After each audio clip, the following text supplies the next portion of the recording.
the 1976. This was an American economist, and he was trying to discover economics, how the US recovered after the financial crisis or the recession of the US in the 1970s. So this person was trying to adjourn, or was trying to post how America rediscovered its shape in the 1970s. So that was in 1976. Then in 1803, because America by the 1700, it was under the crown of the Britain, the financial crisis in the US affected the Britain. So the Britain was the one that was trying to inject the finances to the US so that it could rediscover the economy. So the UK was affected in one way or another. Then we had this guy called Chin Batista. This guy was from the UK. He was trying to advocate how the economies can redevelop themselves after the crisis. So for him, because Adam Smith talked about the aspect of allocating scarce resources, this guy discussed about how these scarce resources that have once satisfied the UL thing. But those were just the defining economics. But now the real economics comes down to this man called Keynes. Keynes came up in the 1924. And this is after the First World War that lasted between 1914 and 1918. The economies were already crumbling. The economies had already been destroyed by the war. And now that the economies needed to rediscover their shape, so there was this guy called Keynes. He came up and said, the economy cannot rediscover their shape on their own. It calls for the government to inject some finances to come on board. He argued that at the end of the day, we will be all dead. So, hatutakuwa mwishowe. So, in the meantime, let the government inject something to the economy to help the economy rediscover, because at the end of the day, we will be dead. So, he said, let the price be controlled by the government. Let every resource be controlled by the government. Let the government inject money in the economy so that the economy can rediscover their shape in the meantime. That was the argument of Milton Keynes, a UK economist in the 1924. So this guy, his arguments were documented. The economists applied his arguments between the 1924 up to the 1960s. The economies were controlled by the government. The government controlled prices, such stuff. And I guess for most of you, and I can tell, I'm not making any lie or I'm not becoming sarcastic, but before the 2000s, the government of Kenya applied the Keynes type of economies. We had a special budget whereby the government could come on board, the ministry could come on board, then it was to announce the price. If it was the price of bread, this year we're going to sell the bread at 23 bob. This year we're going to sell soda at 17 bob. So that was the Keynes type of economies we used to apply. Before, we adjusted to the classical economists who came up after the 1960s, who argued that, yes, Keynes has some basis, but this basis of argument does not come from the micro. He has given us the macro around alignment of the economy, but does he understand the smallest socio-economic unit, the micro part? So they argued that we need the microeconomists to develop the macroeconomy. We need to understand an household and a farm behavior so that we can come up to the entire economy and speak out. So they came up, the classical economists, such as the Chicago School of Thought. We have the Stockholm School of Thought. These are the people like Milton Friedman. They argued that the market should be left to control. The market should be left to readjust on its own. The government should not intervene. If the price of unga is going up, let it go up to a point whereby the supply can meet the demand as long as then the price will be set. So that was an argument of the classicals. So the classicals were arguing, let the market, let the government not interfere in the market. But with that, some economists just, they allowed that classical argument, but some did not, some remained closed economies. That's why we have emerging economies. We call them emerging economies. Countries in the Caribbean, the countries in the Scandinavian Europe part, the countries in Asia, they applied socialism. So we have many types of economies when we go outside here. We have capitalists, we have socialists, communists. So countries are operating in a funny scheme, following the type of economy they cringe to. So like in our case, Kenya, we are operating in a mixed market economy, whereby we allow the forces of supply and demand to work for us, but wherever we have a crisis, we have to call the government. Ndio kila mahali ukisikia kuna shida, mnasikia watu serikali saidia. Like now we are facing a crisis, and now we are putting the government into test. What is the government going to do? So we are operating in a mixed market economy, whereby we allow the forces of demand and supply to control, but wherever we have a crisis, we have to call upon the government to come in and intervene. So somebody can be asking about the Bretton Woods paper.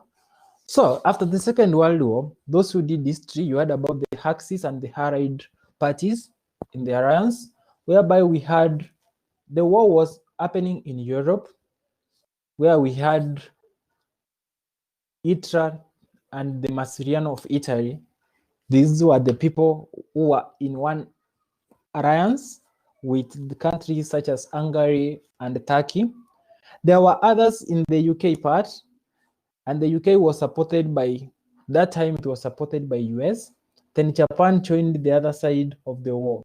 So the war that happened that led to the Nagasaki and that bombing in Japan, that brought down the end of the war because there were atomic weapons that were being used.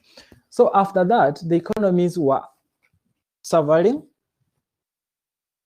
The war that ended, I think the war ended in 1944. The war was between 1938 and 1934 and 1944. So after the war, the countries, there was a crisis entirely in the world, because there was countries in Asia affected because Japan was a superpower. The countries in the American were affected. America was in the war. Europe was already in tatters. So in 1945, there was an agreement that was signed between UK and the US.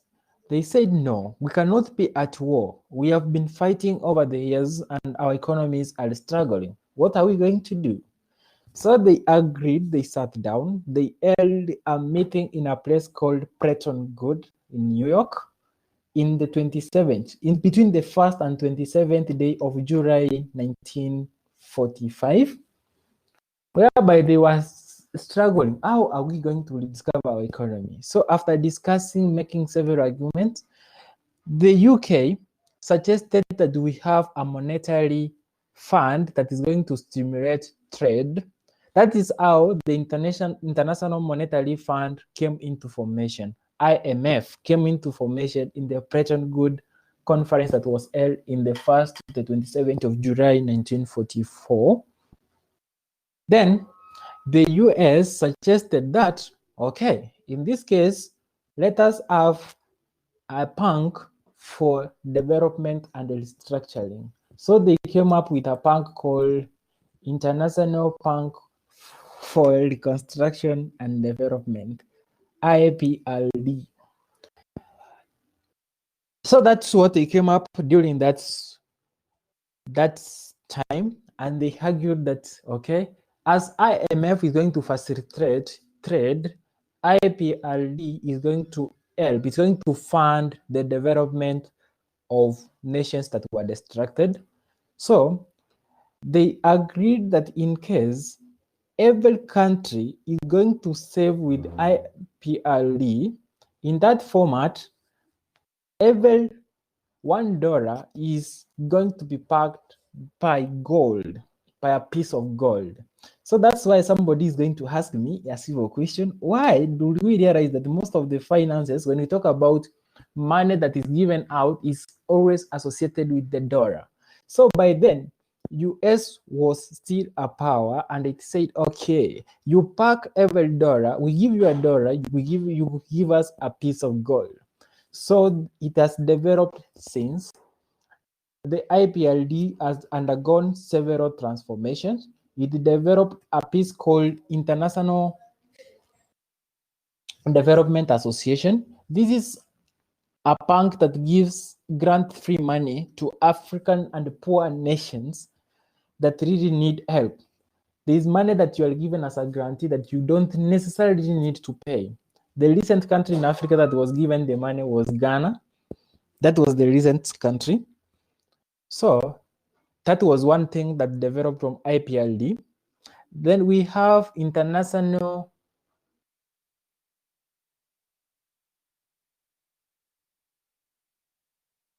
Okay, let me use the symbols because these terms are so hard. We have the MIGA, the Multilateral Grant Agency. This is one that helps countries wherever you have been given money by another nation. Like now we are being funded many things by Asian countries such as China. This gives them an assurance that we're going to pay the money back to them. That is MIGA, Multilateral Grant Agency. We have International Center for Dispute Resolution. This is whereby wherever we have a crisis, like Kenya has a crisis with Tanzania at the moment. So if the crisis persists for long, we will be called into board by International Center for Dispute Resolution so that we can discuss what is happening. Why are we making Namanga border being a challenge? Then we have ICF. I'm trying to remember what C stands for because it's not important, but that one is a branch of the World Bank that gives money to private organizations. Then we have IPLD still remains. All those, they still stand.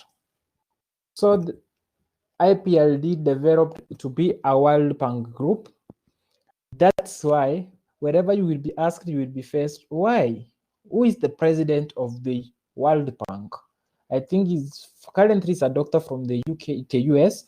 So after the development of the World Bank, the president of the US was given the authority. So wherever the president, the tenure for the president of World Cup comes to an end, of not World Cup, World Bank comes to an end, the US president picks somebody. So the current one was picked by Barack Hussein Obama in 2015.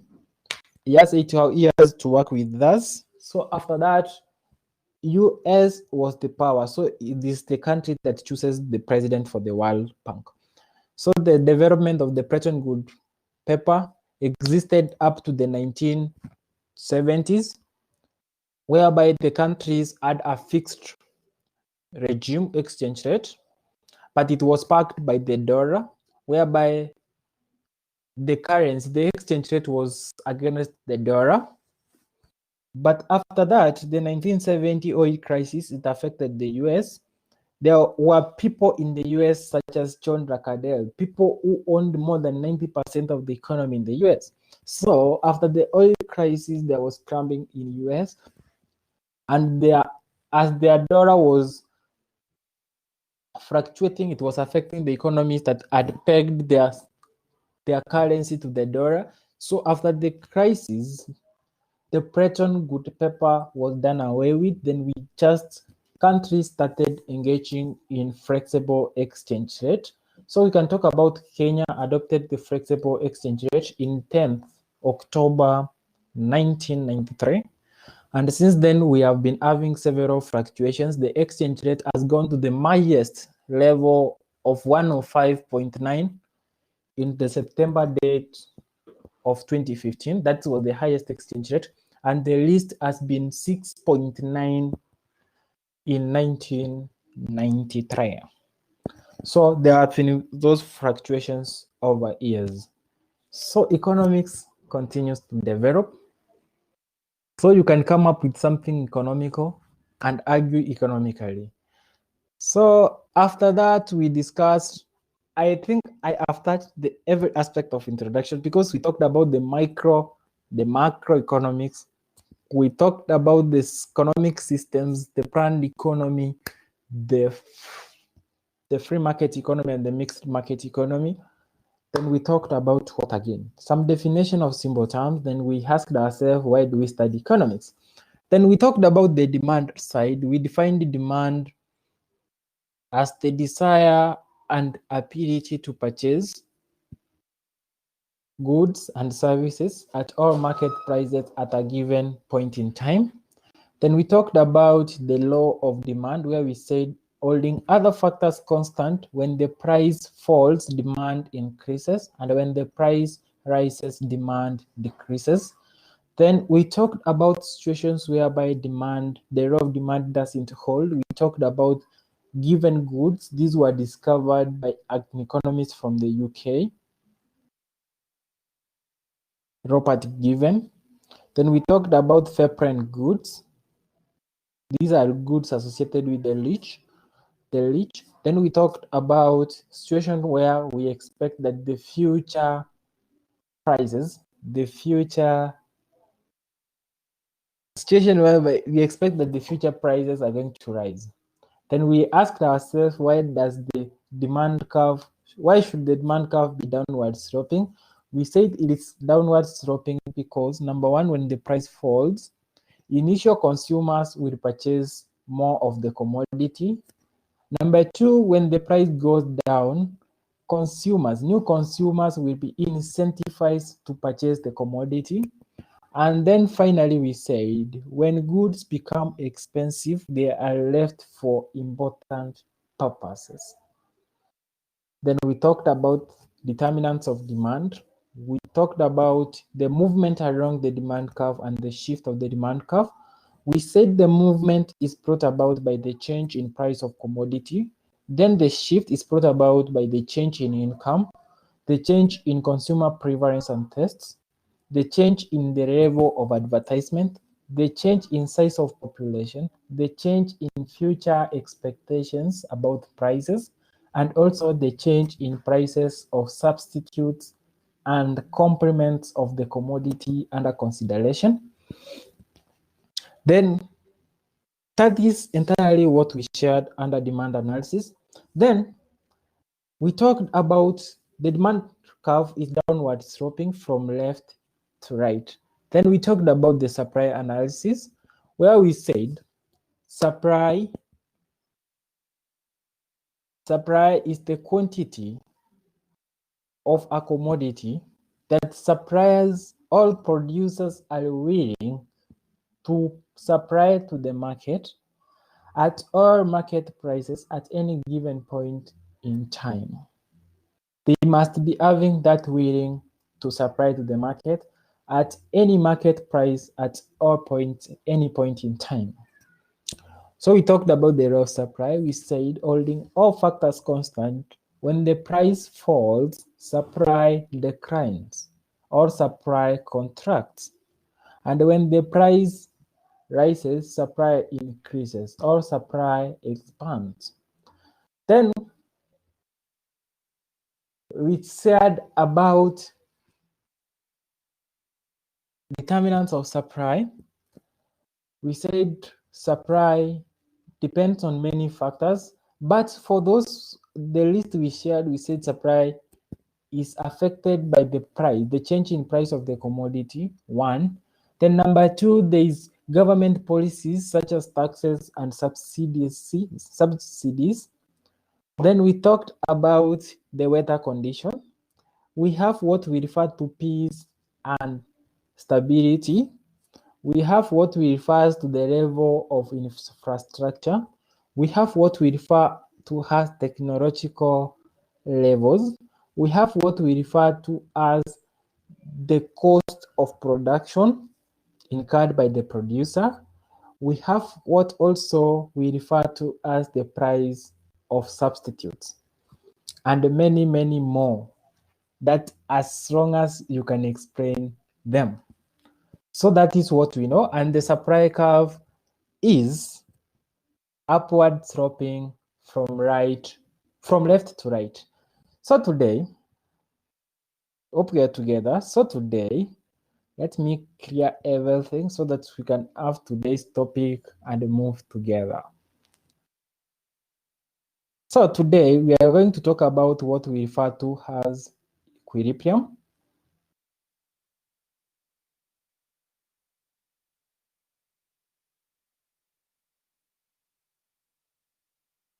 We are talking about the equilibrium. We are talking about entirely the equilibrium. And when we talk about the equilibrium, in most books, we are going to find equilibrium is the state of rest. Equilibrium is the state of rest.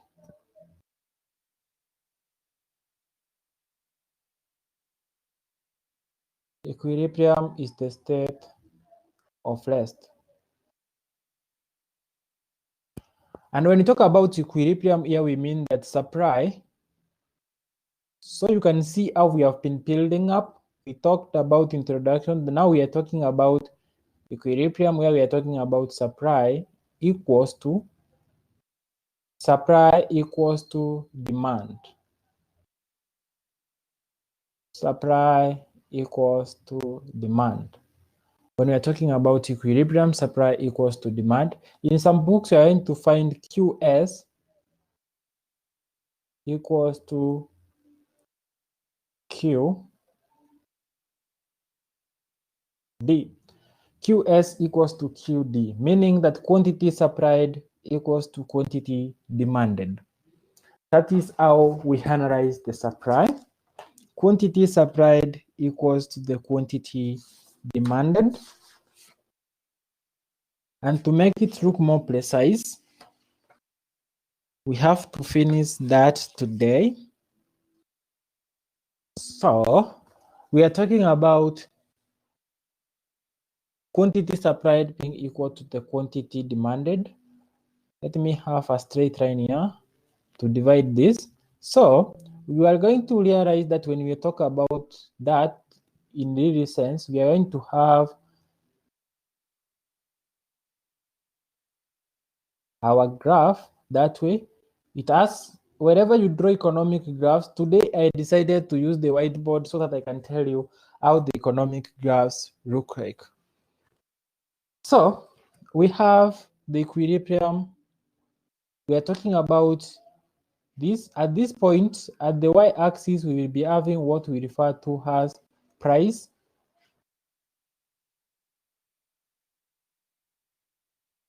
Here we will be having price, and at the x-axis, we will be having quantity. For those who have gone through the notes, I think this is going to be our new norm.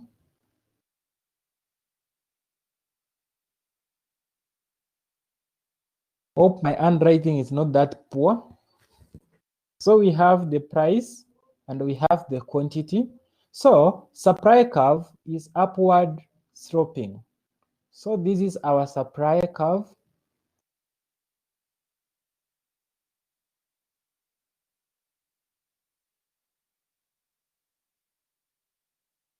That is our supply curve. Then we have our demand curve going downward. Hope you can see my paper, and hope you are doing something at your end. So we will be having a point here.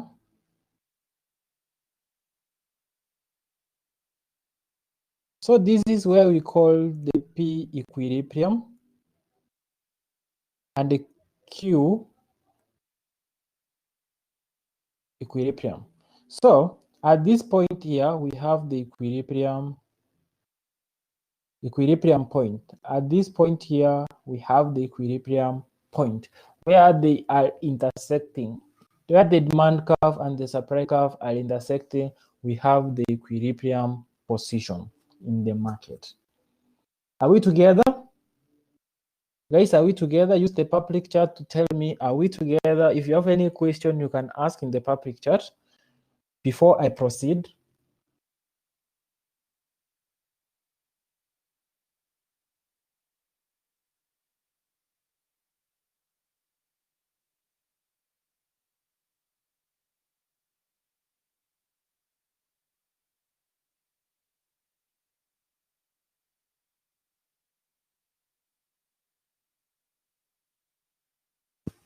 So this is the equilibrium.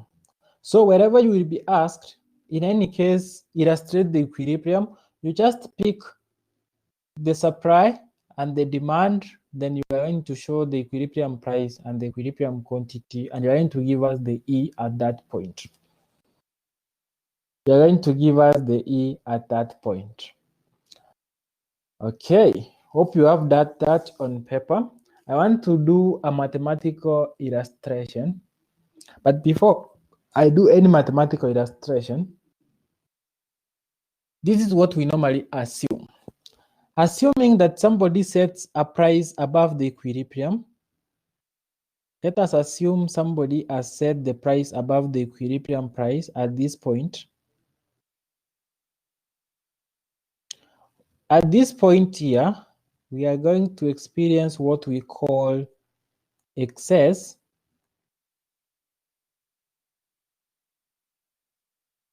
We are going to experience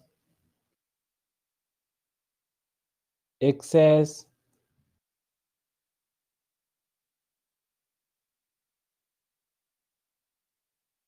at that point. We are going to experience excess supply. I have missed some letter here. Excess supply. At that point, when somebody sets the price above equilibrium, we're going to experience excess supply, because we said when the price increases, supply increases and the demand declines. So we will be having demand. We will be having demand at this point here, while supply will be at the other end. So we will be having more supply as compared to demand. So let us also assume that somebody sets the price below the equilibrium price. Somebody sets the price at this point. So at this point here, we are going to have what we call excess. We are going to have excess. At this point, we are going to have excess demand.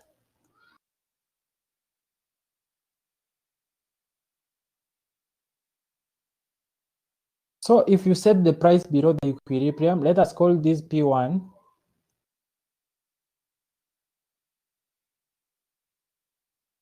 And let us call this one P2.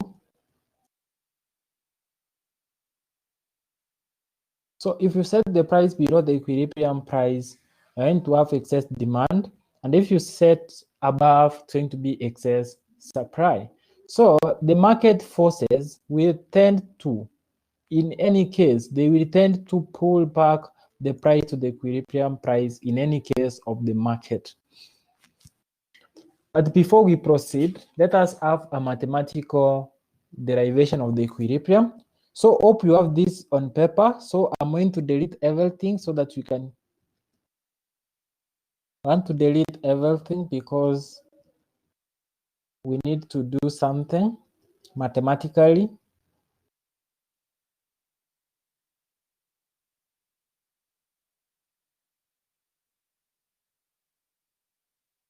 So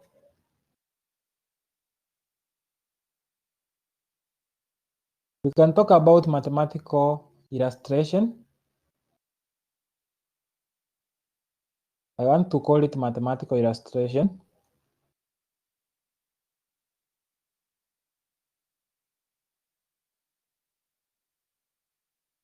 Mathematical illustration. Assume now we have QS. Assume we have the quantity supplied equals to 1526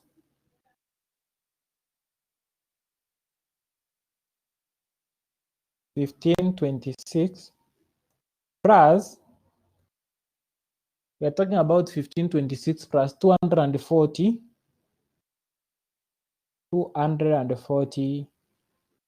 price. Then quantity demanded.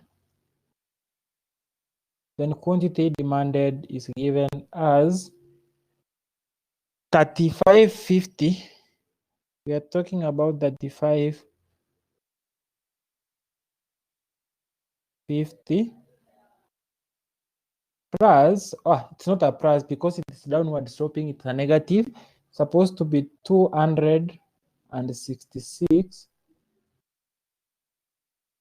266p.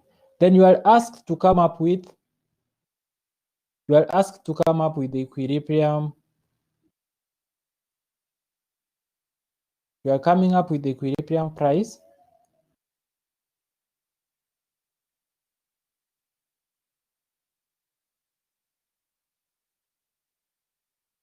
and quantity.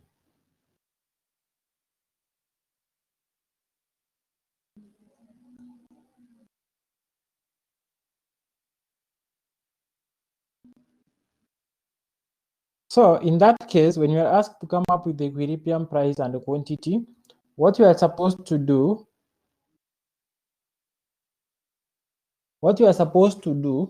is that you should understand that at equilibrium, QS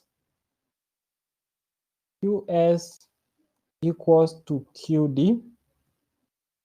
QS equals to QD. That's what you are supposed to recall. Then our QS is 1526 plus 240p.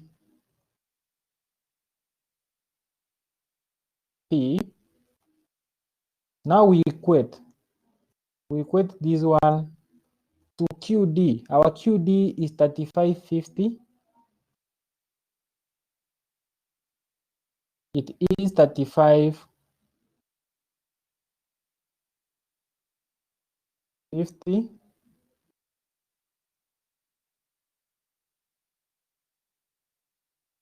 It is 3550. Then we are minusing 266p. So what we normally do, we take right terms together. So we'll be having 240 at this point, 240 price.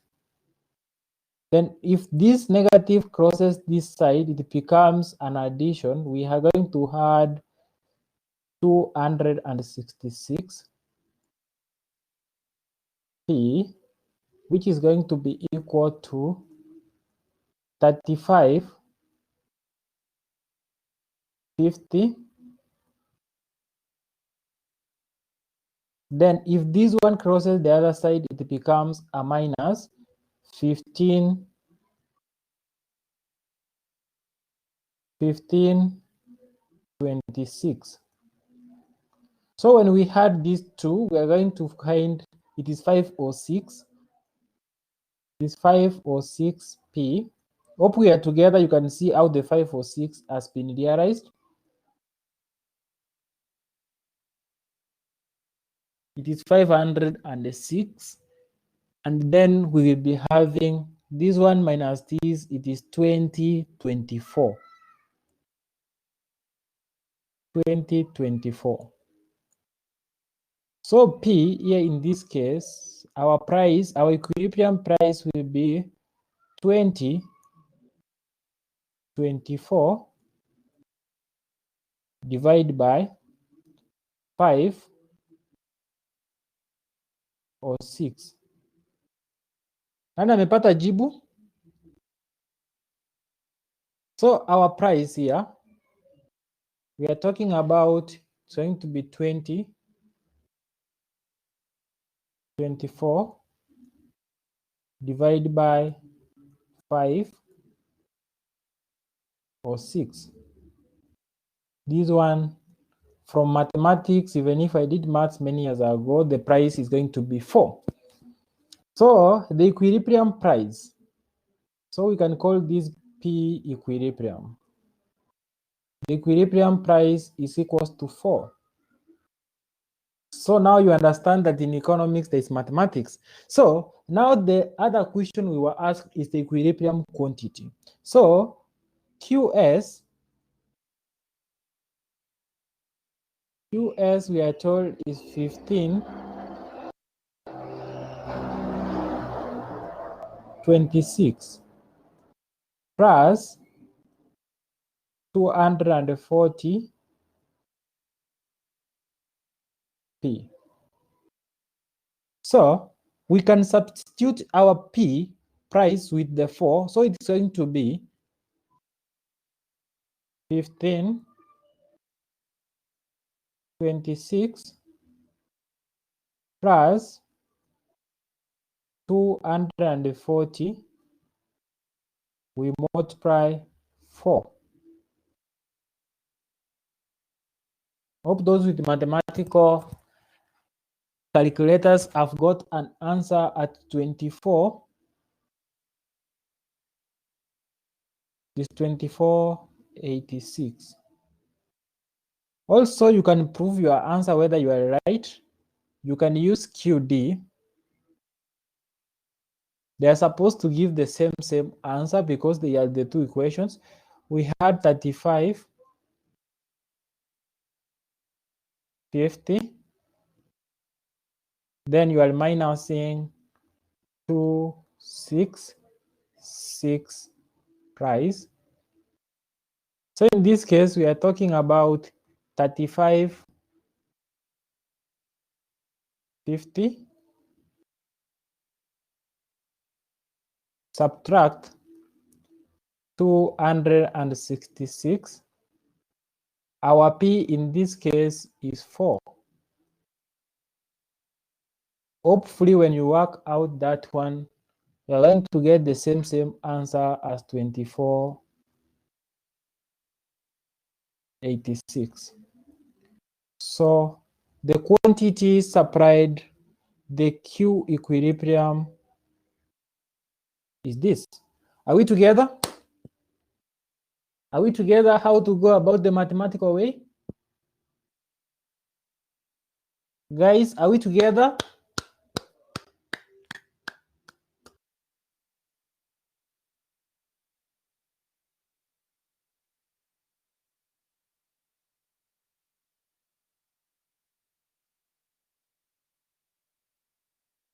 Okay, so a point to note before we proceed to the next thing, we talk about type of equilibrium. We can say that supply function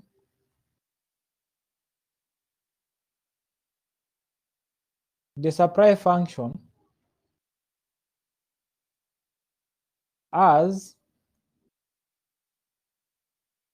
the additional sign. It has the additional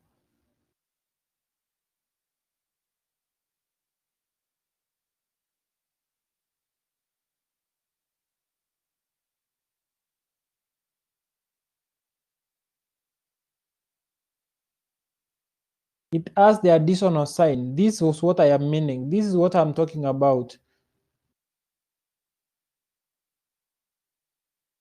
I'm talking about this sign here. It has an additional sign because the supply curve is upward sloping. The supply curve is upward sloping. And the demand has the negative sign because it is downward sloping. It has this minus sign or the subtraction sign because it is downward sloping. So without much wasting of time there, let us talk about types of equilibrium. Let's talk about types of equilibrium.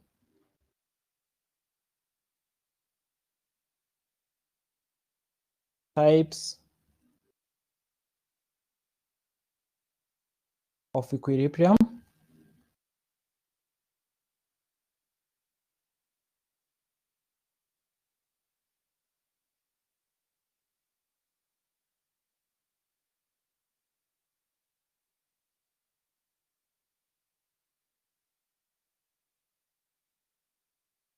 So we have three types of equilibrium.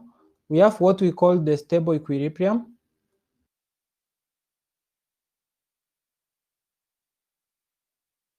We have what we call the stable equilibrium. We have the unstable equilibrium.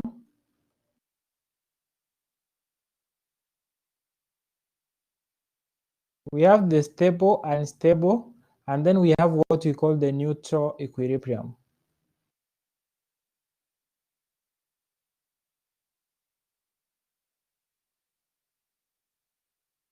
We have what we call the stable, unstable, and neutral equilibrium. These are the types of equilibriums we have. So we are going to start by discussing the stable equilibrium. We are starting by the stable equilibrium. But any definition, I'm going to use the public chat because this machine writing is expensive and time consuming.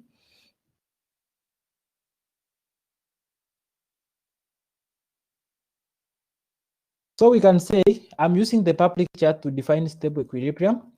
Stable equilibrium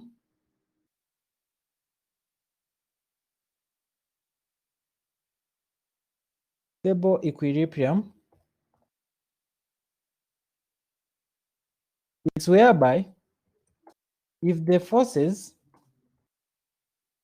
disrupt, let me use the term disrupt the market equilibrium, the market market will eventually discover its initial equilibrium. I've said if there is forces that are going to disrupt the market will discover its initial position. So this is normally what happens when we have cases such as this one. Let me illustrate it.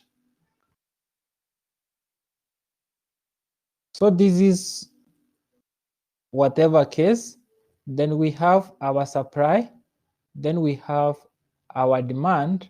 So initially, if this was the equilibrium position, if the forces may destruct this market, then we realize another equilibrium.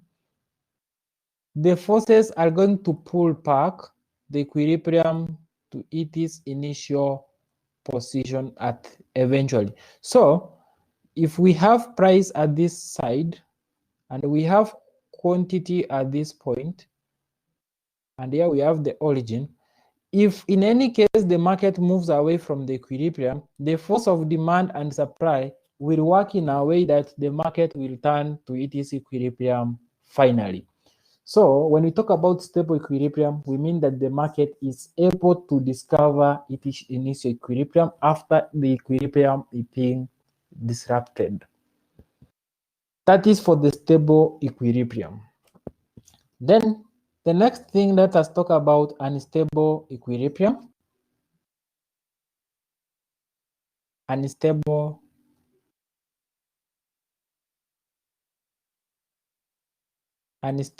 equilibrium. I'm going to use the public chat to define unstable equilibrium.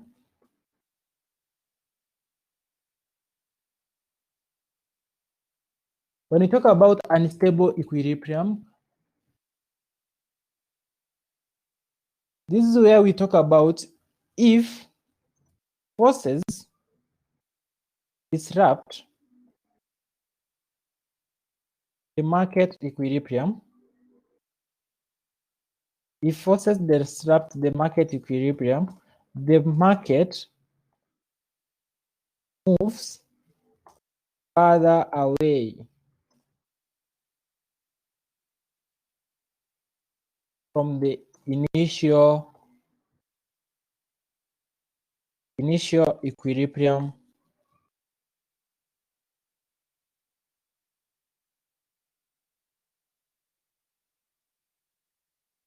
So if there are forces that are disrupting the equilibrium, the market will move away from its initial, further away from its initial equilibrium. And this normally happens, it normally happens where the law of demand does not hold. So when we talk about where the law of demand does not hold, we are talking about given goods. We are talking about Vapran goods. And we mean these goods, they have an upward sloping demand curve. So I'm going to illustrate that. So assume that this is our Cartesian plane. We have Q at that point, then we have price at that point, then we have our origin at that point. So our supply curve is that way, and our demand curve is this way. So this is demand and this is supply. So this was the initial equilibrium at this point. This was the initial equilibrium. So if there are forces that are going to destruct this equilibrium, there is no way forces of the market are going to adjust to bring it back to the equilibrium. So the equilibrium will move further away. The equilibrium will move further away. So where we have the cases of given goods, Vapran goods that have an upward sloping demand curve, the forces will make the equilibrium to move away. Any question before I continue? Any question? If there's no question, I'm going to talk about neutral equilibrium. If there's no question, I'm going to talk about something else. Yeah, we are talking about neutral equilibrium. Neutral equilibrium.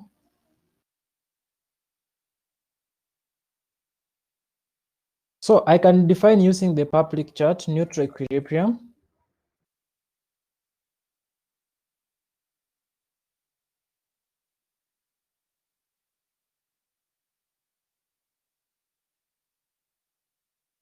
This one we say when the initial equilibrium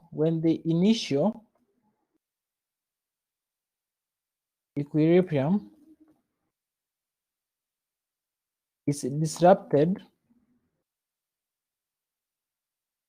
the market discovers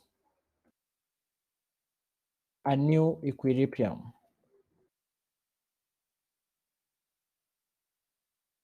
The market discovers a new equilibrium. And we can say it is brought about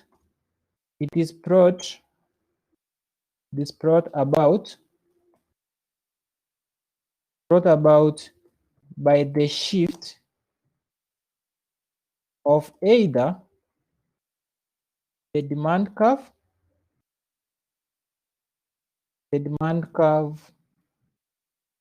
or supply curve.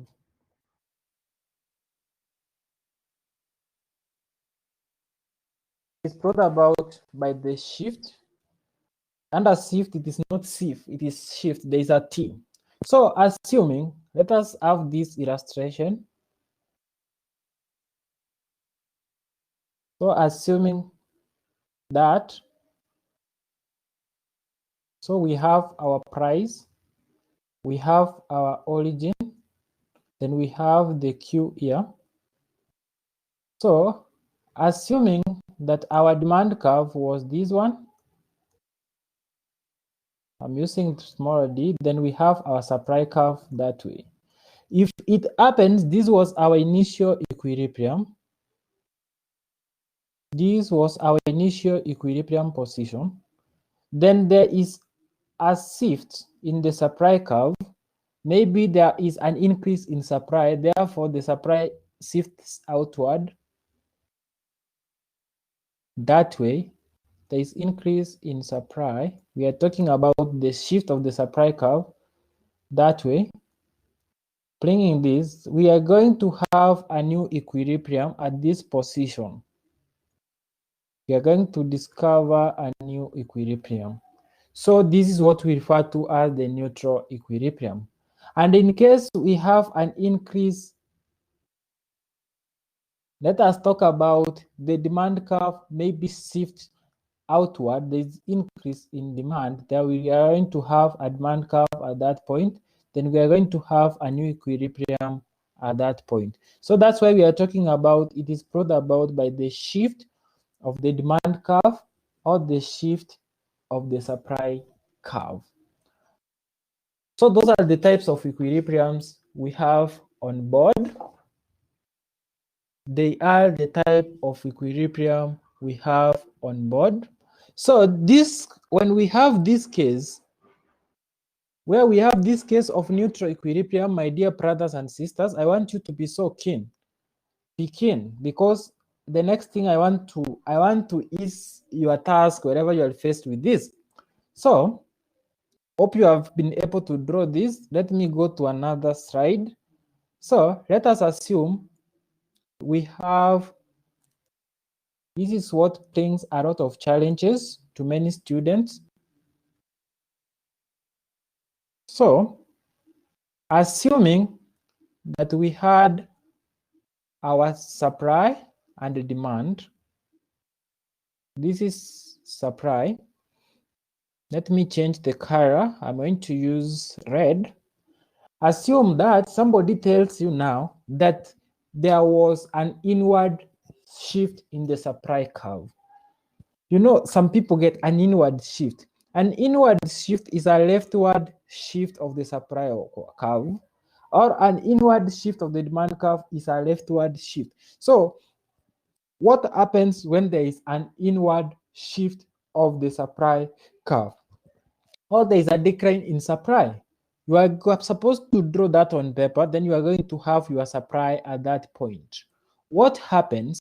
You look at the initial equilibrium. The initial equilibrium was at this point. This was the initial equilibrium. That was the initial equilibrium. Let me change the ink. That was the initial equilibrium. Now, there is a new equilibrium that comes on top of this point. So, how do you explain this? So, what you normally do, there is a decline in quantity supplied, as well there is an increase in what? In the price. So, wherever you have these, we will be having what we call a higher equilibrium position. A higher equilibrium position, number one, when we have that. So let me use the public chart. I'm giving a note if you are able to draw that. At that point, we have a higher equilibrium position.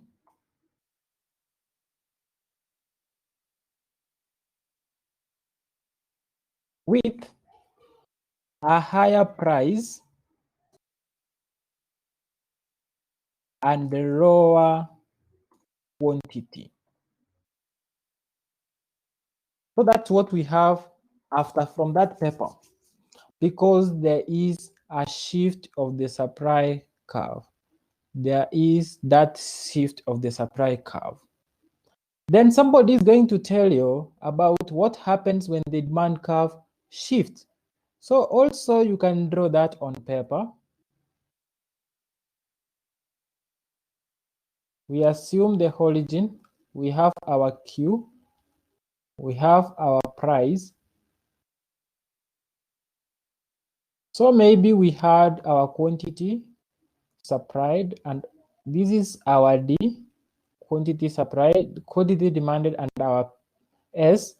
So in case we have somebody tells you there is an increase in demand or there is a decline in demand. Let us start with a decline in demand.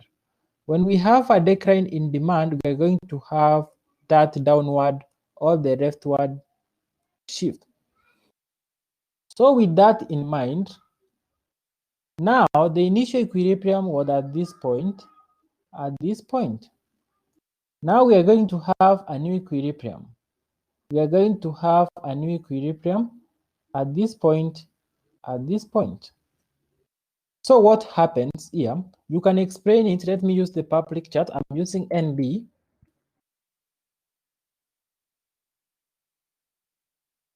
What happens? We're going to have a lower equilibrium point,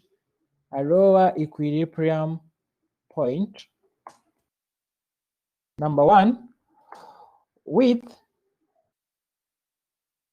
lower prices, and lower quantity.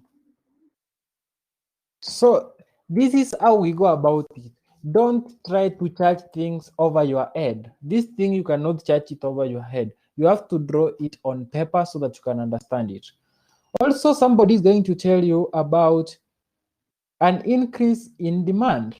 When somebody tells you about an increase in demand, let me draw that, because I don't want somebody to curse me during that day.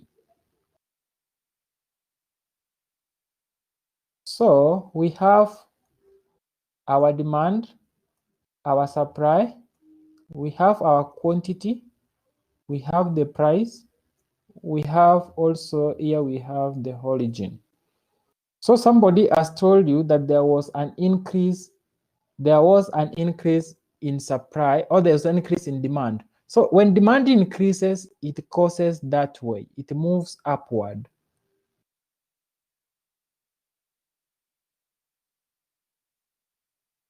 It moves upward. So with that in mind, from there now, you can be able to charge the equilibrium positions. There was initially an equilibrium there. Then there is an equilibrium there. So this is the new equilibrium. This is the whole equilibrium. So how are you going to define that? Okay, I'm using the public chart to give that. Number one, there is a higher equilibrium position.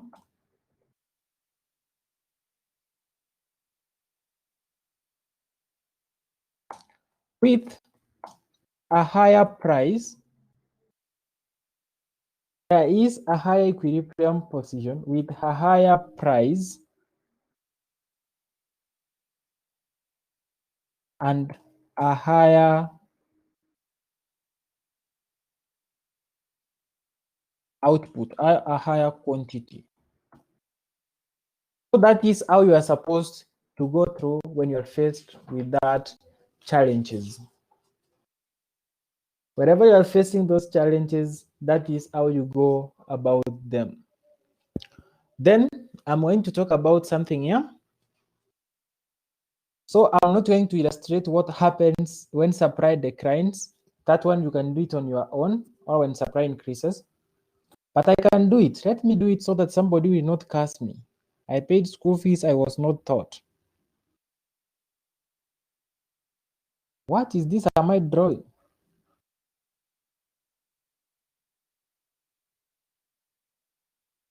So assuming this is what we have our supply and we have our demand. Then it happens that supply increases. So if supply increases, we are going to have supply shifting to that side. So we can illustrate that well. So initially our equilibrium was at that point. Now we have a new equilibrium at this point. So you can define that by saying when supply increases,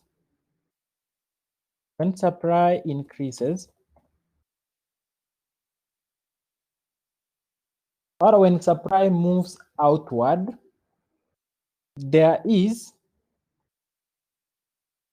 a lower equilibrium position.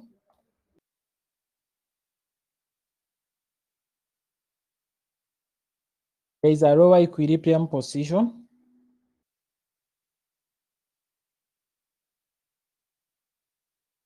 with a lower price. I hope you can see that, with a lower price and a higher output. So that's what happens. This price here and this price here, the price declines and output increases. Hope we are together up to that point. Any question? Are we together? I'm sending a poll. Yes, no? Are we together?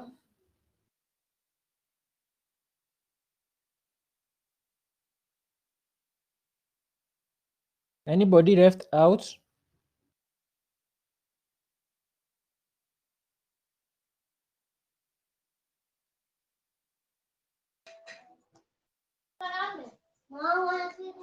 Rob, what is it? There are some people who are not with us. Mwenda Samson, Ruth Ayako, Abiba Faro. There are people who are not with us. They just logged in and went away. That's bad. That's so bad. That is not good. So let us talk about the disequilibrium. Now let us talk about disequilibrium.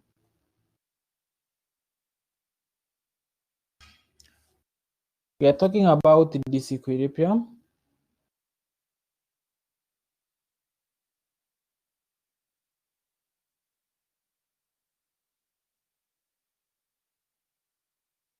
Disequilibrium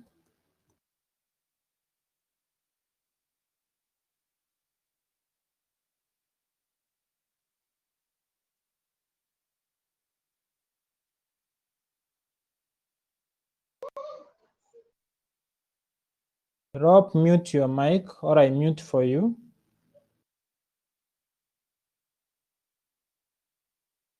So,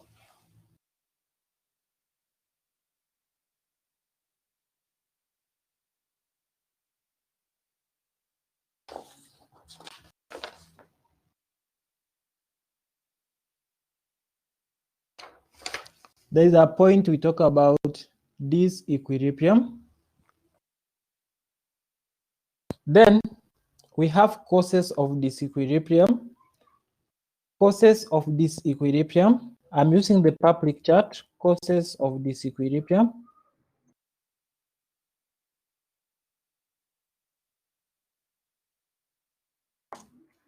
Causes of disequilibrium. We have number one, price restrictions by the government. We have number one, what we call price restrictions.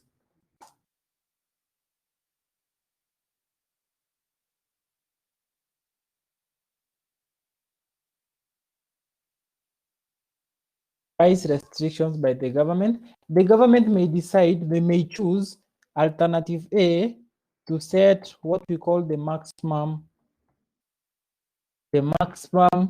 price.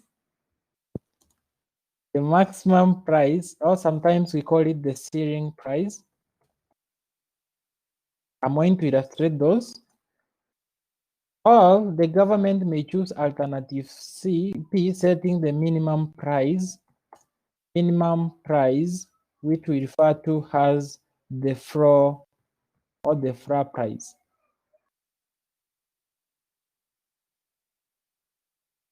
So I'm going to illustrate. I'm starting with what we call the maximum price. Maximum price. So it is what I'm focusing on, but I'm going to define the maximum price. So maximum price, I'm using the public chat to define maximum price.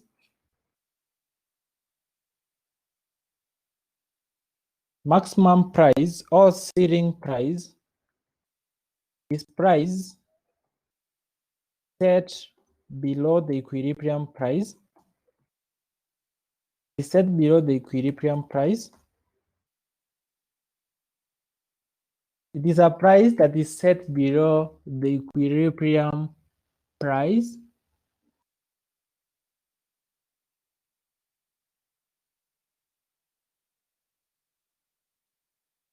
It is set below the equilibrium price. And we can say it is the price above which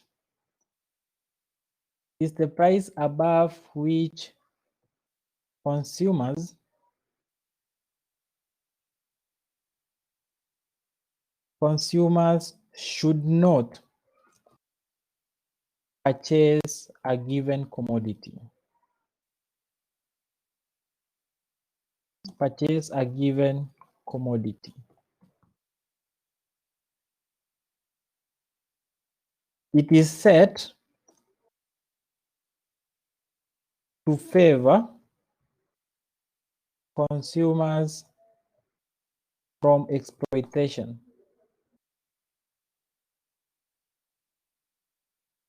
Hope you are taking notes. I don't want somebody during the exam to call me or to text me asking me for notes. I don't have notes.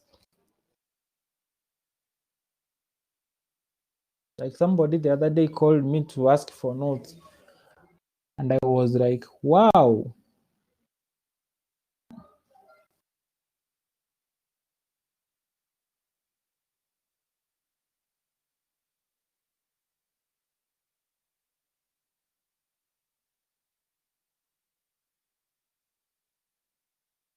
So I can illustrate when we talk about the maximum price. I want to illustrate that before I give the consequences. So this is how it is illustrated.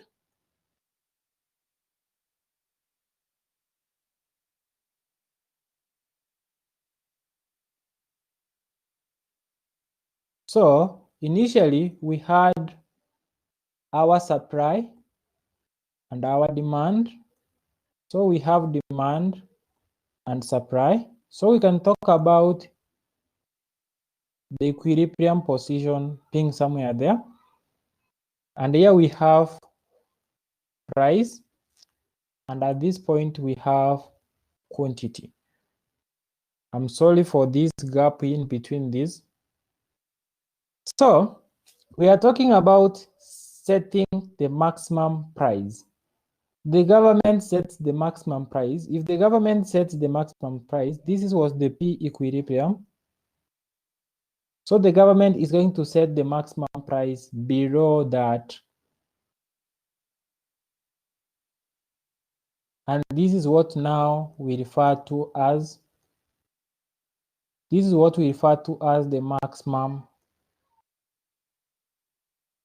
maximum price. It is set below the equilibrium. And it is the price above which consumers should not purchase a given commodity. So in this case, from the earlier illustration, I told you it is going to cause whatever we refer to as excess. It's going to cause excess.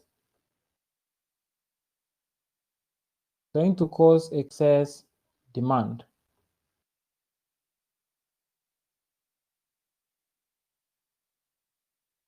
So it is going to cause excess demand.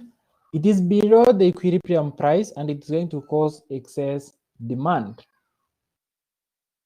So from the public chart, the maximum price causes excess demand. That's a point to note, number one. It causes excess demand. That means demand exceeds supply at that position. Therefore, it has consequences. So let us talk about the consequences of maximum price. The consequences of maximum price. We have number one.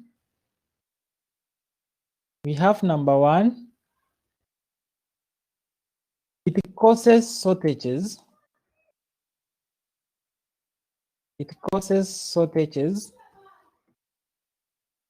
As demand exceeds supply. That is consequence number one. It causes shortages as demand exceeds supply. Number two, the government is forced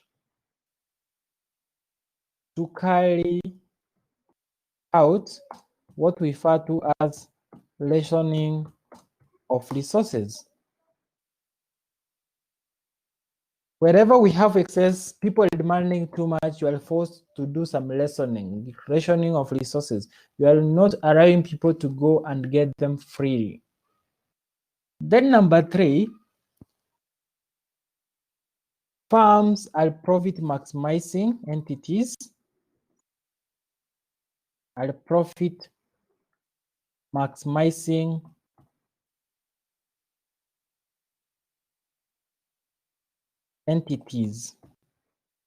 In case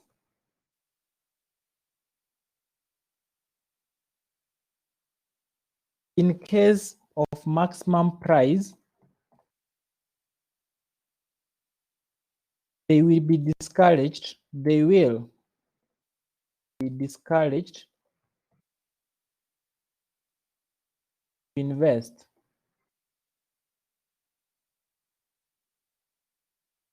because of low profits.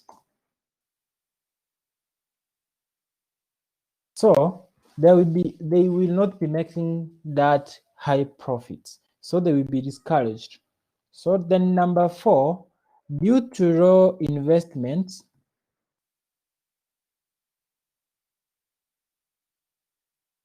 there will be an embroilment.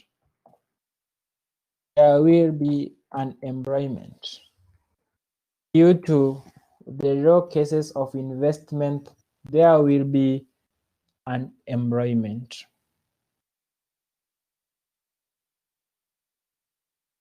There will be an embroilment. But a point to note, maximum price makes resources affordable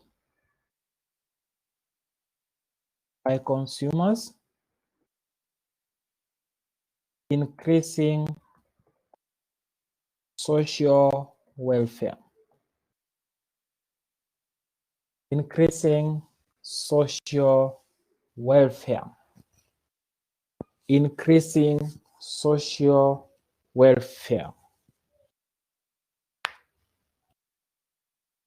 That's one. So then we talk about point number B. We talked about the minimum price. I'm going to have it somewhere. The minimum price, that is the FRA price.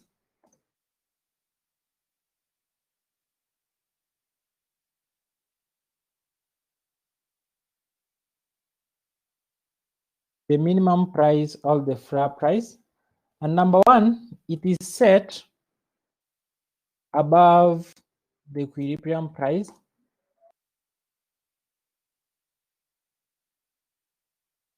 It is set above the equilibrium price. It is set above the equilibrium price.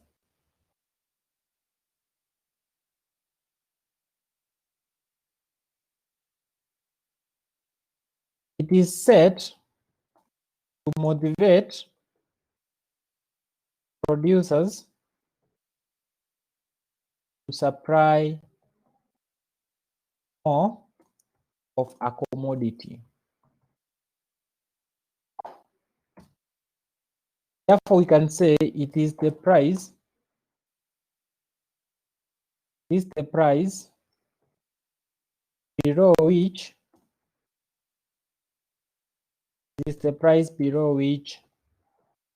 producers should not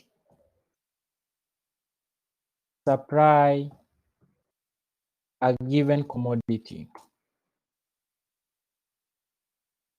Is the price below which producers should not supply a given commodity. Then I'm going to illustrate that graphically.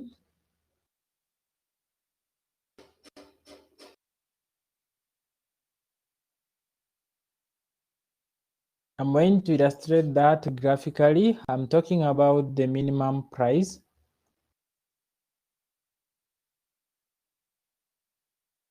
I'm talking about the minimum price. So in this case, when we are going to illustrate that, we are going to have our Cartesian plane. We have our Q. Then we have price at that point. Then we are going to illustrate.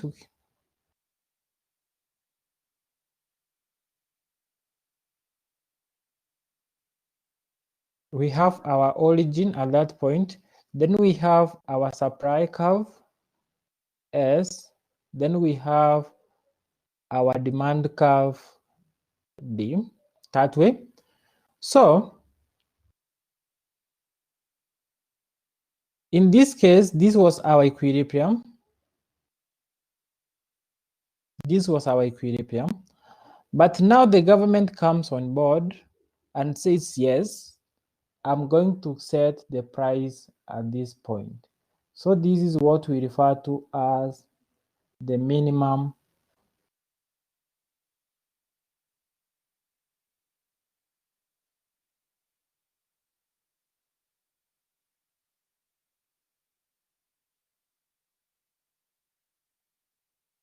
This is what we refer to as the minimum price, because we have the price of the equilibrium here. So the government sets the price above the equilibrium. There is an increase in price. So at this point, we have what we refer to as excess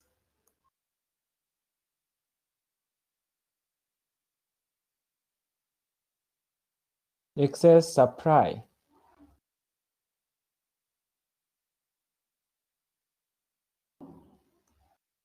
So from the public chart, I'm giving a note and I'm saying, in case of minimum price,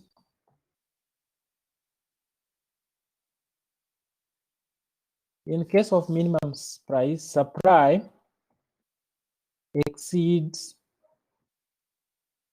demand. Therefore, making resources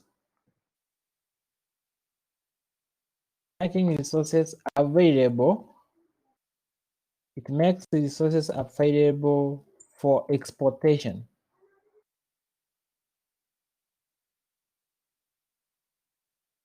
It makes resources available for exportations when we have cases of minimum price. It makes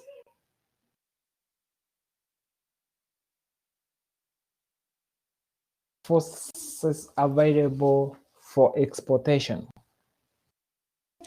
So that is number one, cause of disequilibrium. Then we have number two cause of disequilibrium. We have failure to meet production targets. Failure to meet production targets.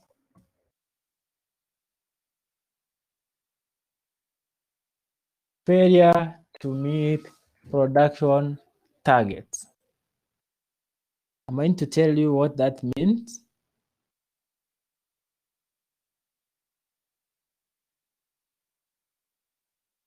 So let me explain in a layman language. For example, the government anticipated that agriculture production this year were going to feed, let us say, 30 million people for 8 months. Then in January, there were cases of locusts that invaded our country. So after they invaded the country, they are going to make us not meet the target. They are going to make us not meet the target.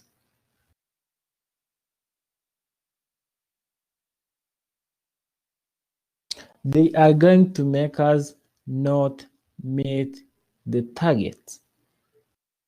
So in that case, if we are not going to meet the target, we are going to have sort of the resources we wanted. So that one can be illustrated in a graph. Let me use a graph. So in case this was our target, I'm assuming that our supply curve is upward sloping and our demand curve is downward sloping. So we have demand, we have supply, we have the price, we have also the quantity, we have the origin. So initially we had our equilibrium at that point. We had the equilibrium at that point. So that is what our target was. Our target was at this point. This was our target. Then because of locusts, our supply declines. We cannot supply the what we expected. And if we cannot supply what we expected, we supply at this point. We fail to meet our target. Our supply curve will be shifting. So we will be having a new equilibrium at this point and a new price at this point. So our equilibrium price was at this point, but now we are going to have another price. Our equilibrium quantity was at this point, but now we are going to have another production. So there is a reduction in production and also an increase in price. So this is what happens when we fail to meet the targets. We're going to have a new equilibrium with a higher price and a low quantity of what we produce. So, who has a question up to that point? Nani ako na swala? What's a question? Are we together up to that point? Let me use the poll once more because I realize some of you come on board and they don't participate. Are we together up to that point?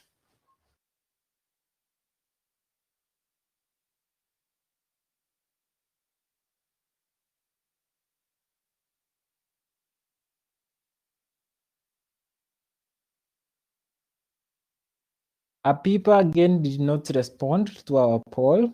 So probably she's not with us. She just logged in and went away. Okay, that's great. So up to that point, that's what we need to understand about the case of equilibrium and the disequilibrium. The notes I shared with you, they have what we call the cobweb theory. I'm requesting you don't go through that. Don't struggle going through the cobweb theory. It's not for this level. It's not for this level. It is not for this. Okay, I can see your text, Abipa.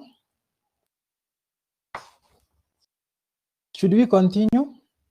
Guys, should we continue? Respond. I want to know whether you should continue or we call it a day.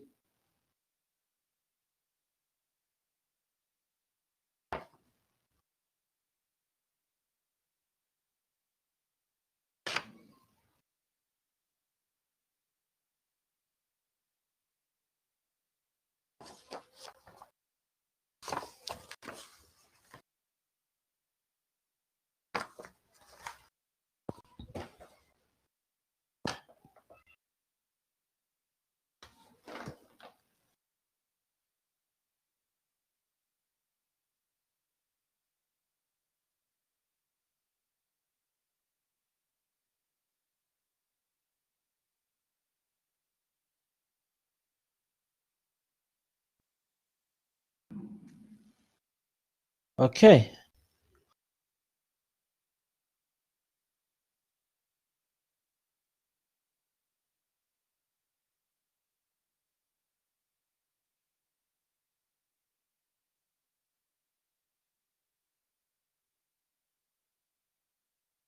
I'm coming on board. Let me respond to something.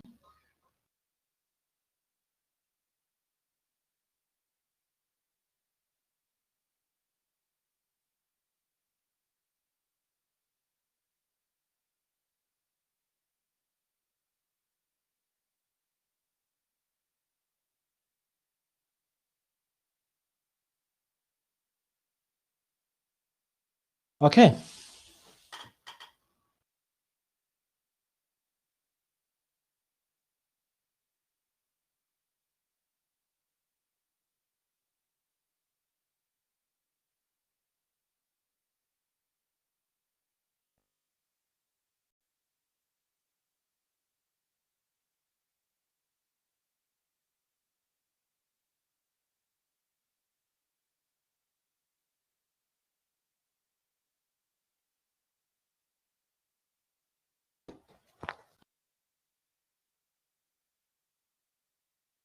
Okay. So what we are supposed to cover next, we are supposed to cover what we call elasticities of supply and demand.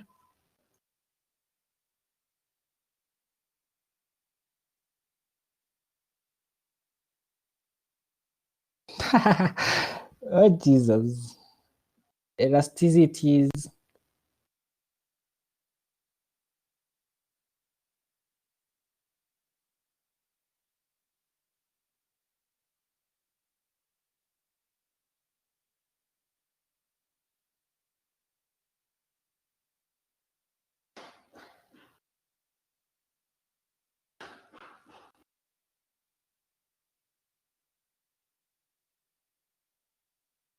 Elasticity of supply and the demand.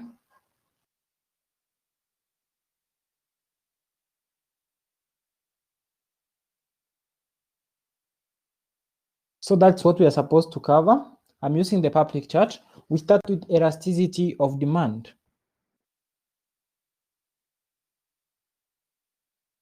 Elasticity of demand, that's where we start with. Elasticity of demand.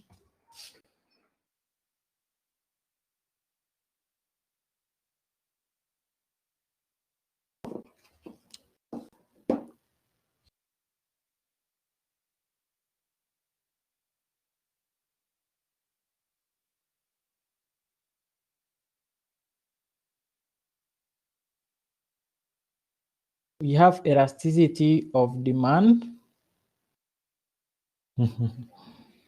Elasticity of demand. So we can start with number one. Under elasticity of demand, we have what we call, number one, we have point. We have what we call point elasticity. We have what we call point elasticity. And we can define it and say, define point elasticity and say it is the proportionate change. It is the proportionate change in quantity demanded, resulting in quantity demanded resulting from a proportionate, resulting from a proportionate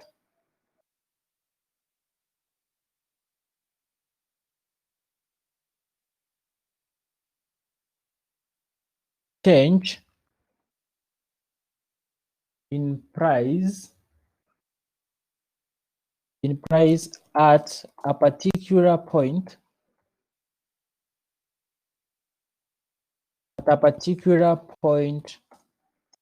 along in a particular point along a demand curve. So we are talking about it is a proportionate change. It is a proportionate change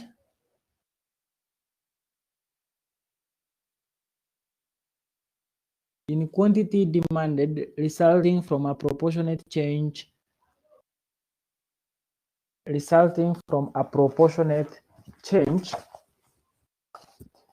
in price at a particular point along a demand curve.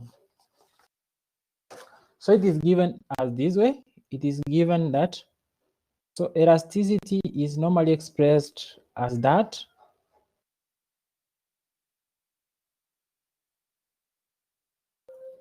Is equal to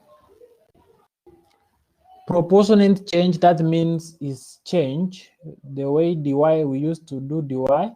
So it's going to be dq because it is quantity with respect to change in price. Then we have a dot here. You know, a dot means multiplication. Dot stands for multiplication. Then we have price over quantity. So we are talking about it is a proportionate change in quantity demanded resulting from proportionate change in price at a given point along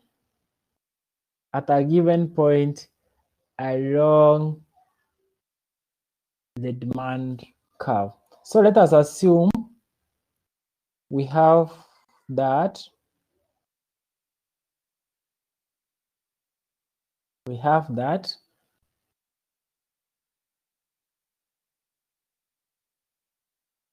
so we may be having our demand curve going down that way. We have our origin, we have Q, and we have our price at that point. So we may choose at this point. At this point here is where this is the point where we need to realize what is happening. So we are going to try as much as possible join this point and join this point. Then we are going to have something like we are trying to understand what happens at this point. So that's why we call it a particular point along a demand curve. So that is a simple definition, and it is given in this illustration. So I expect you, wherever you will be asked a point elasticity, you define it, then you illustrate showing this. You illustrate by showing this.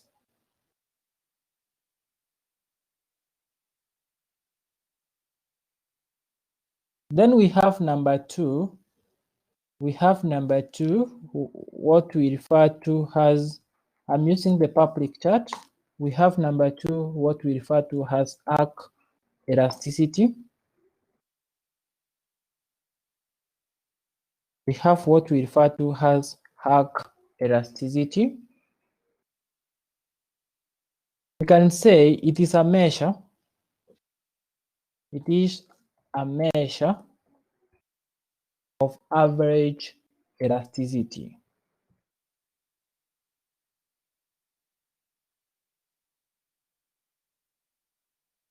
Is a measure of average elasticity.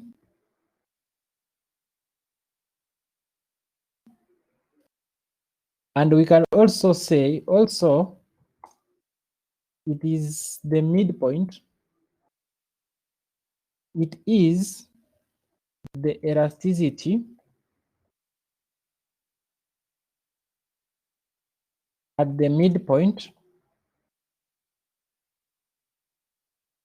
of a chord or a chord connecting, I'm going to illustrate that, connecting two points along a demand curve.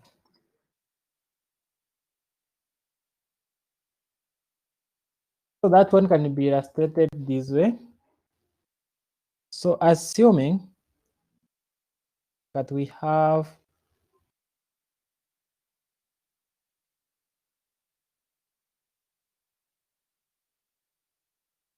we have quantity there. Then we have drawn a rough thing. Come on. It's supposed to be quantity. Then we have the price at that point. So we are assuming that our demand curve is not straight line. This thing is not what I want. We are assuming that our demand curve is something like that. So we want to find the elasticity of this. We are going to have a straight line connecting these 2 points. Let us call this point A. Let's call this point A, and this point down here we call it P. So we are going to have, this is the chord, AP is the chord, the straight line. Then we are going to have this point joining this point, and also this one joining this point. Then we are going to join this point. We are going to join this point. Let me change the ink. So we can call this one as P1 and this one as P2. So this one is going to be Q1 and this one is going to be Q2. So having that in mind, we can say arc elasticity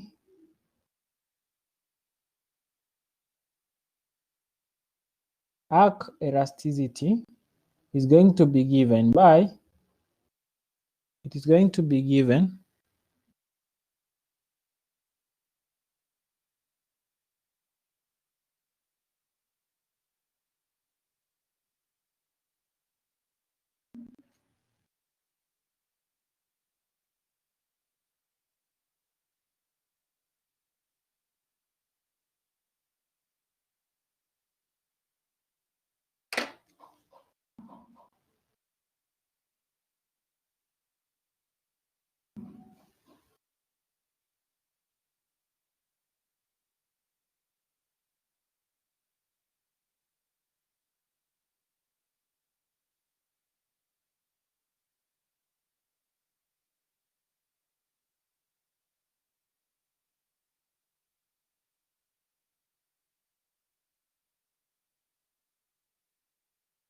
so it's going to be given by, so we are going to take P1 minus P2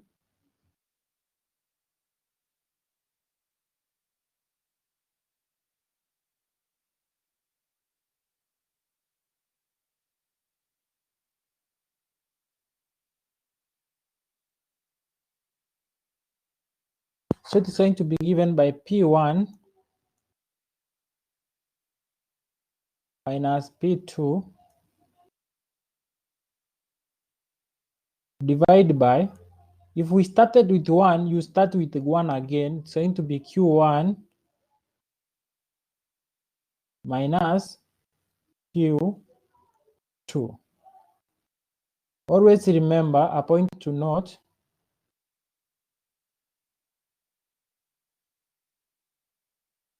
it is always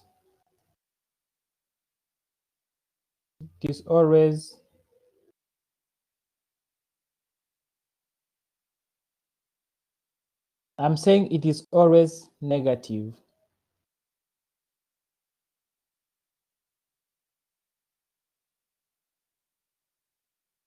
It is always negative.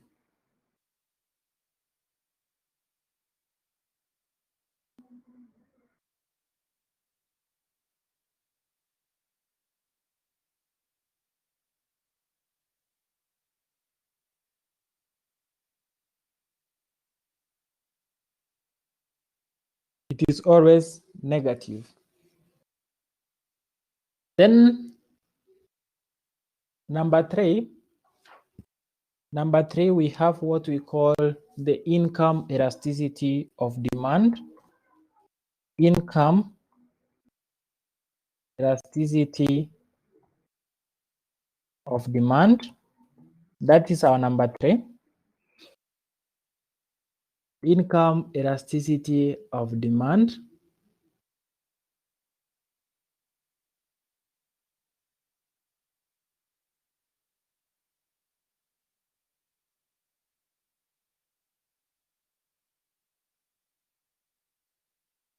And we can say it is the proportionate, it's the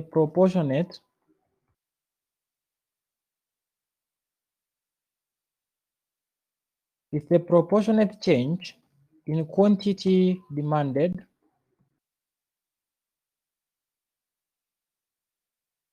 as a result of proportionate change in income.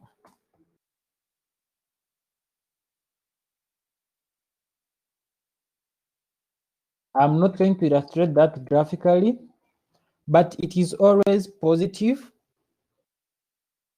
It is always positive. It is always positive. That means that people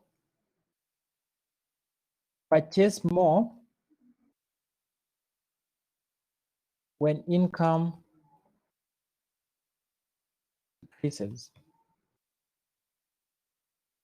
People purchase more when income increases. People purchase more when income increases.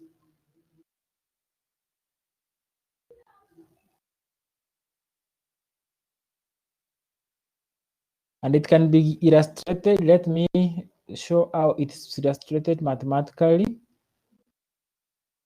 Income elasticity of demand is given as change in Q with respect to change in Y. Y stands for income. Then you are going to multiply Y over Q.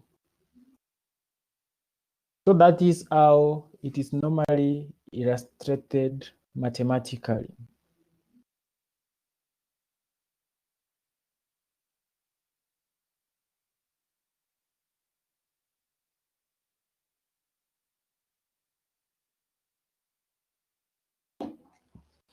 That is how it is illustrated mathematically. That is how it is illustrated mathematically. Then number 4, under elasticities of demand, we have what we refer to as cross elasticity of demand. Cross elasticity of demand. Cross elasticity of demand. This is where we try to understand how the price of one commodity affects the other. From where we talked about the determinants of demand, we had the price of substitutes and the price of complement. So we can say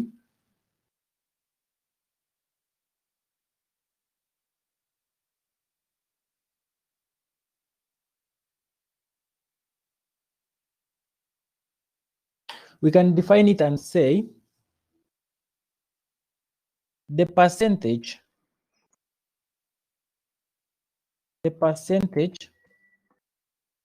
change in demand for, okay, let me start, well, not the, it is the percentage change in quantity,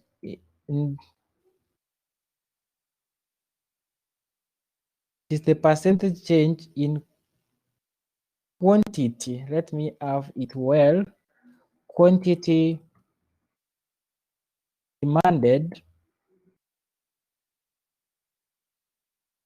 of commodity X as a result of change in price of commodity Y. So for example, you are consuming pork, then the price of pork maybe goes up, then you start consuming, let us say, beef. So you are substituting that.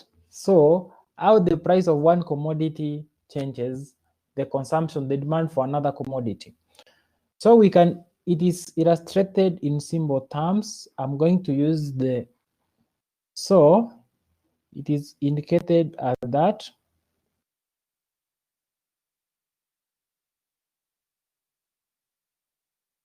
Then we have cross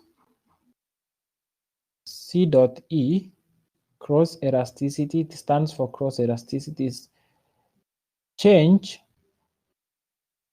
in Q. We said the quantity of X as a result of a change in the price of Y. So we are going to multiply P of Y, the price of Y with respect Q of X. So we are talking about the change in quantity demanded of X as a result of the change in the price of commodity Y. Then we can have a point to note. We can note when cross elasticity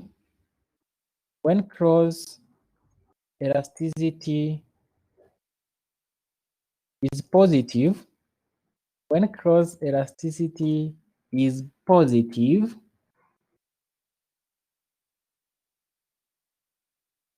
when cross elasticity is positive, the goods are substitutes. The goods are substitutes. When cross elasticity is positive, the goods are substitutes. And when cross elasticity is negative, goods are complements.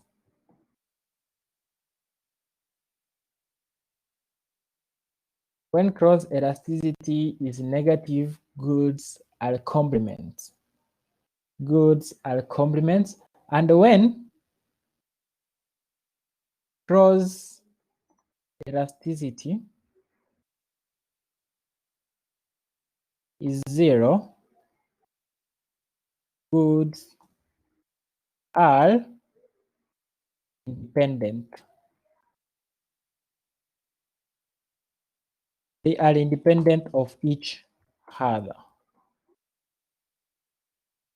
The goods are independent of each other. The goods are independent of each other.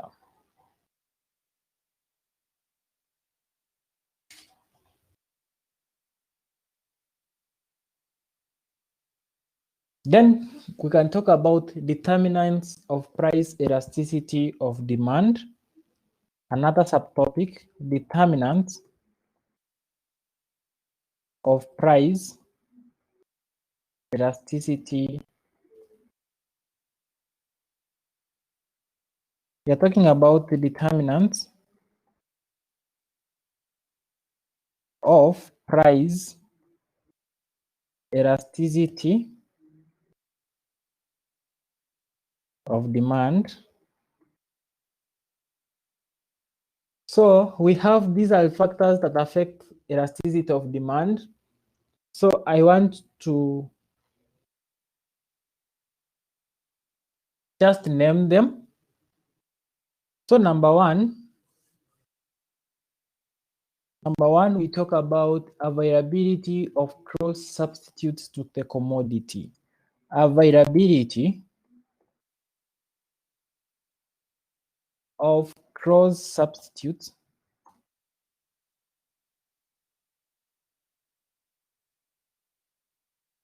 to the commodity. So when we talk about the cross substitute to the commodity, it means that When there is a higher degree of closeness of substitutes, the greater the elasticity of demand. So we can quote that and say,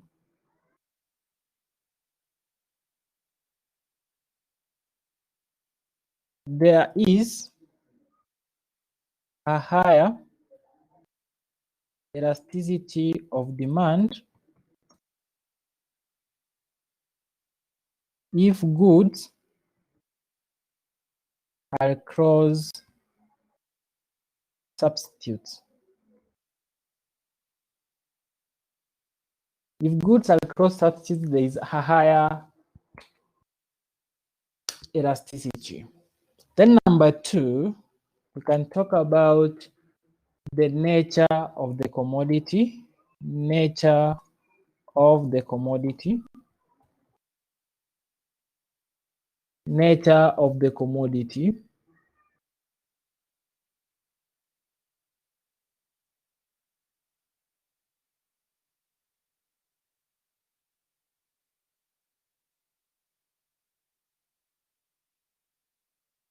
We can say luxurious goods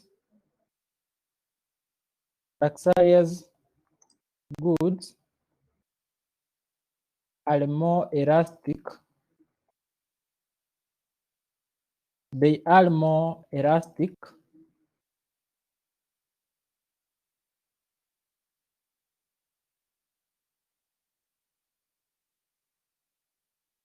as compared to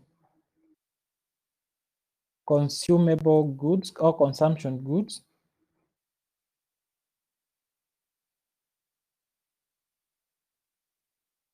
Since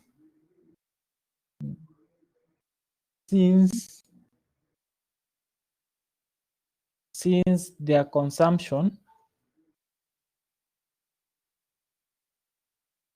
can be postponed.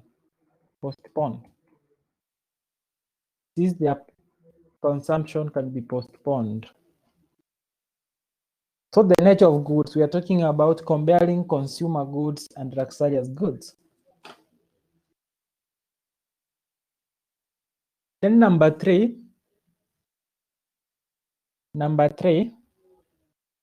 we are talking about proportion of income which consumers spend on particular commodities. Proportion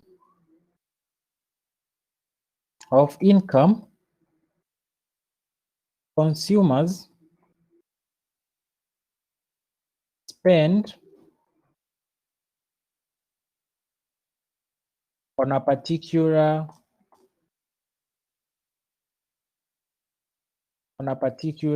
commodity.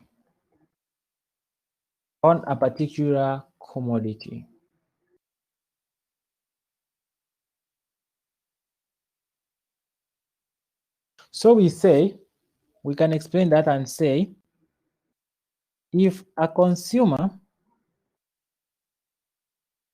uses a higher percentage of income on a given commodity,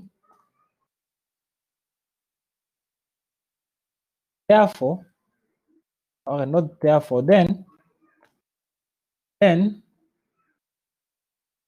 the demand for the commodity is more elastic.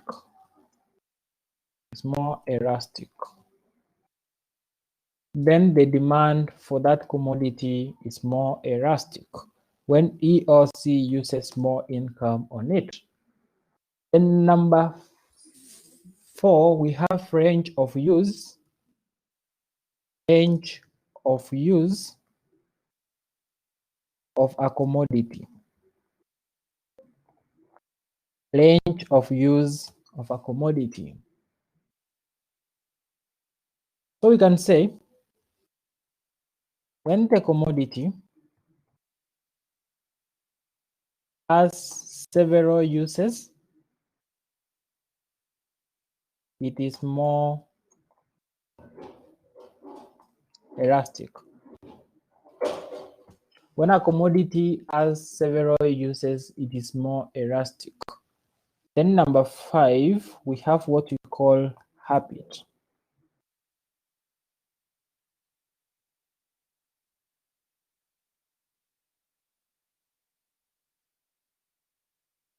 So we can say consumption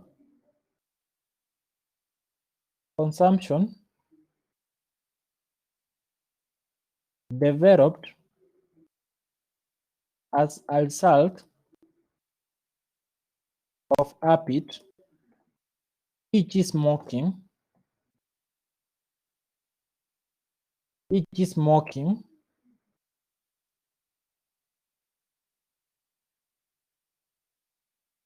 makes demand inelastic.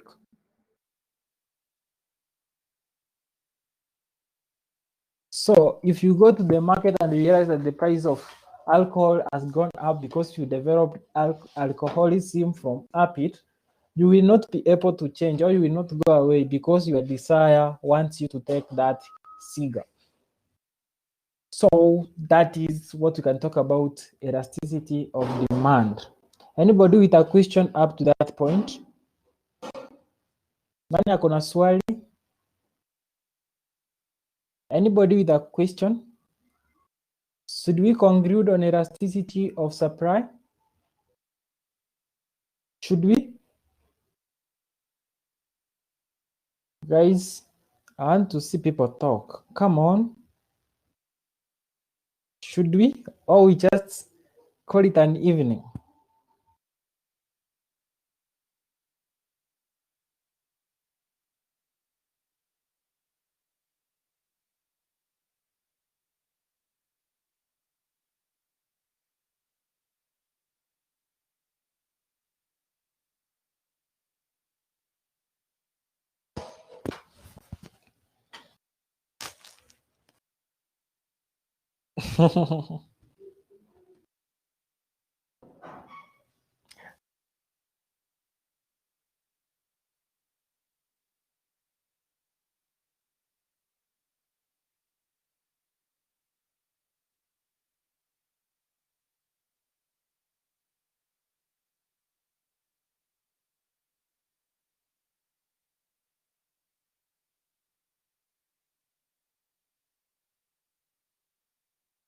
I'm seeing people typing.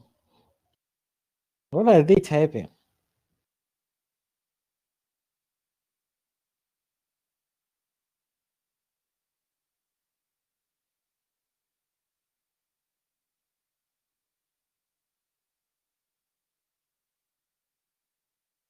Ni kadi wewe mwenye umekuja saa hizi?